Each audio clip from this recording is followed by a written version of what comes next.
पण ही मंडळी सापडणारी नव्ह, काहीतरी कारणास्तव आले तर सर्वप्रथम भोंडारकर साहेब झाले आणि आपले बाबूराव साहेब झाले, यांना मनापासून धन्यवाद। त्यांच्या सोबत जे आलेले आहेत कार्यकर्ते, आमच्या नितांत प्रेम करणारे, आमच्या शब्दावर धावून येणारे आणि साहेबाला आमंत्रण दिले की सगळेजण येणारे, सर्वांना सुद्धा धन्यवाद देतो, मनापासून आभार व्यक्त करतो की आता माझा 19वा वाढदिवस आहे।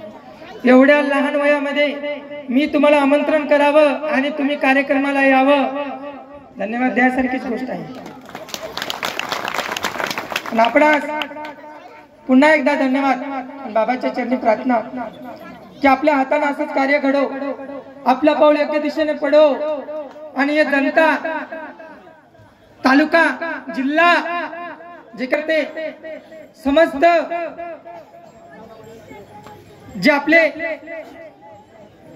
कार्यकर्ते आहेत किंवा कार्यकर्त्याला जुडलेले जे काही व्यक्तिमत्व आहे तुमचा, सर्वांना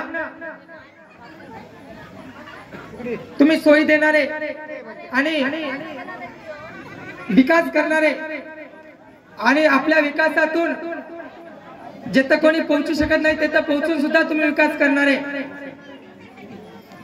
असे दोघही जण माझ्या समोर बसलेले आहेत। त्या दोघाला सुद्धा मी विनंती करतो, जास्त काय बोलायला वेळ नाही आणि जास्त काय बोलत नाही। आणि पहिले सवय आहे आमदार साहेब कीर्तनकार असल्या कारणाने माईक तुटलं तरी बाहेर घेऊन बोला, त्याच्यामुळे मी शिष्याला म्हणलं मी बोलत नाही। शिष्य म्हणले बाबा बोलावं लागलं, ते म्हणले 10 मिनिटात, आपलं 10 मिनिटात आटपत नाही, आता काय करा। तर एक विनंती करते, हे जे काही भक्त आलेले आहेत साहेब, हे सगळे भक्त गुरु मानतात आणि यांची या ठिकाणी श्रद्धा आहे। वारकरी आहेत, बिमारीत आहेत, दुःखात आहेत, संकटात आहेत, शारीरिक दुःख आहे, भौतिक दुःख आहे, अतिभौतिक आहे, मानसिक आहे, आर्थिक आहे, प्रत्येक समस्याचं समाधान आपण गजानन बाबाकडे गेल्याच्या नंतर होईल असे भावनेने, असे श्रद्धेने येणारे समस्त भक्त मंडळी आज 4 राज्यातून या ठिकाणी जुळलेले आहे। तर तुम्हाला पुन्हा एकदा धन्यवाद की तुम्ही वाढदिवसासाठी आलेत, शुभेच्छा देण्यासाठी आलेत। पण हे दास मी देव नाही, तुमच्या डोक्यातून काढा।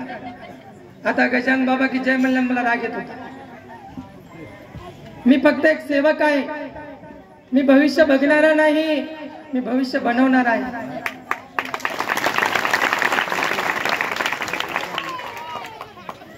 लक्षात ठेवा, पैशासाठी नाही, परिवर्तनासाठी काम करणारा मी आहे। माझी एक विनंती आहे, ज्यावेळेस बरं भक्त मंडळी हो, आज आपण सर्व मंचात तुम्ही वारकरी आलेले आहात, आज सर्व आमच्या तालुक्याचे, जिल्ह्याचे दिग्गज मंडळी या ठिकाणी उपस्थित झालेले आहे। नेते परनेते सर्वांसमोर सत्य सांगायचं, असत्य सांगायचं नाही। आजपर्यंत कोण्याही भक्ताकडून दरबारामध्ये पैसे मागितले का? तुम्ही हात वरी करा।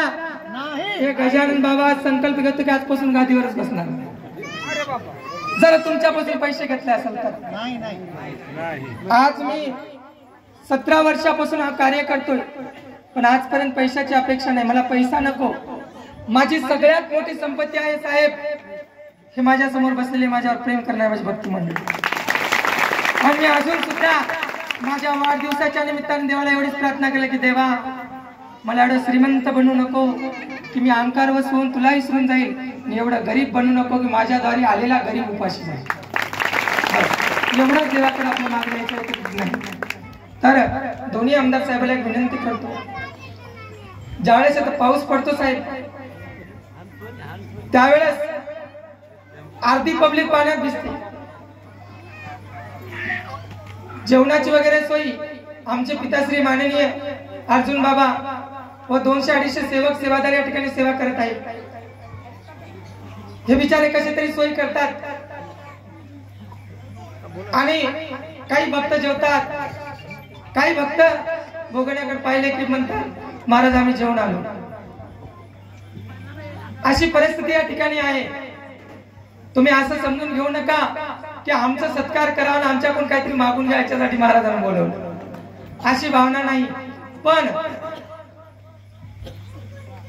यथा राजा तथा प्रजा.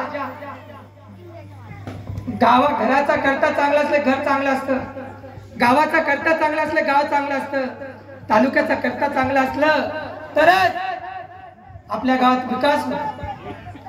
मग तुम्ही आमचे कर्त्या, आम्हाला सांगणे तुमचा अधिकार आहे आणि तुम्हाला आम्ही काही मागावं हे आमचा हक्क आहे का नाही पुरुष मंडळ? हा, मग आपण आता काय करूया, आमदार साहेबाला पदच मागून घेऊ, चालेल का? नाही, आज वाढदिवस आहे ते काही देणार, पण तसं नाही, आपल्याला तेवढं मागायचं नाही. ज्याचं काम ज्याला असतो ते त्यांच्या ठिकाणी ठीक आहेत, ते त्यांच्या ठिकाणी ठीक आहे, मी माझ्या ठिकाणी ठीक आहो, ज्याचं त्याला असतो. पण साहेबाला एवढीच विनंती आहे, साहेब माझी एक इच्छा आहे की भोंडारकर साहेब आणि बाबूराव साहेब आपल्या हस्ते त्यातला जे काही सभा मंडप आहे, पब्लिकाला बाथरूमची सोय नाही आणि पाण्याची सोय नाही आणि राहण्याची सोय नाही. जीवनात 3 गोष्टी महत्वाच्या, अन्न वस्त्र निवारा.